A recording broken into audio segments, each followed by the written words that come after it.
Audiomatic presents The Cure for Writer's Block by Andrew Mayne. Choosing the right story. So you've delved deep into your own history, explored the outer reaches of your interests, and now you're waiting to find that magical combination that will create the perfect story. What's the secret to that? I don't know. If you find out, let me know. I don't know the formula for perfect. However, I do have some thoughts on how to find a good story, or at least one that satisfies my definition of good. Here are the essential ingredients. 1. An interesting character. You want someone who is compelling. Not necessarily because of their station in life. A lady billionaire with a private jet might sound fascinating on the surface, but if there's no character to her, then she's just a description. Why should we care about her? What makes her interesting? Does she have an interesting way of looking at the world? Does she solve problems different than we'd expect? Bad stories often read like wish fulfillment. The author just openly describes people they want to be or to fall in love with. Which is less interesting than reading Tinder profiles. That doesn't mean you can't want to be or love your characters, but they have to have more dimension than a cheap, plastic Halloween costume. Your readers have to be just as interested in your characters on page 300 as page 1. 2. A compelling plot. The plot is what happens. It's your characters plus conflicts and the outcome. A good plot keeps you guessing.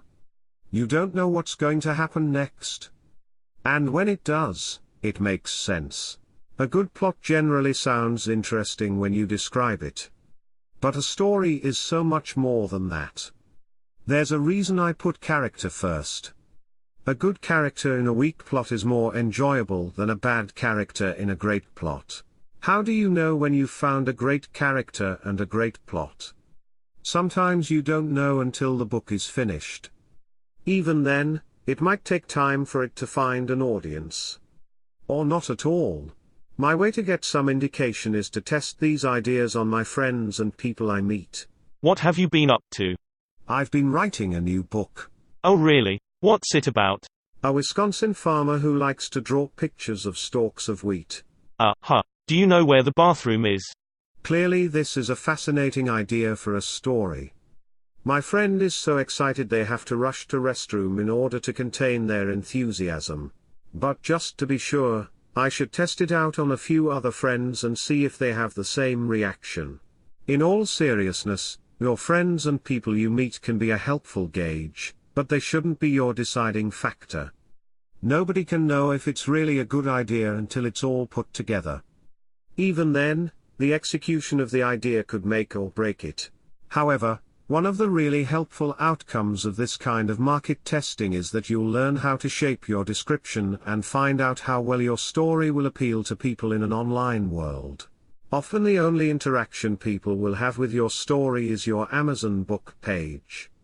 The cover and the description are what will make them buy if the reviews support their impression.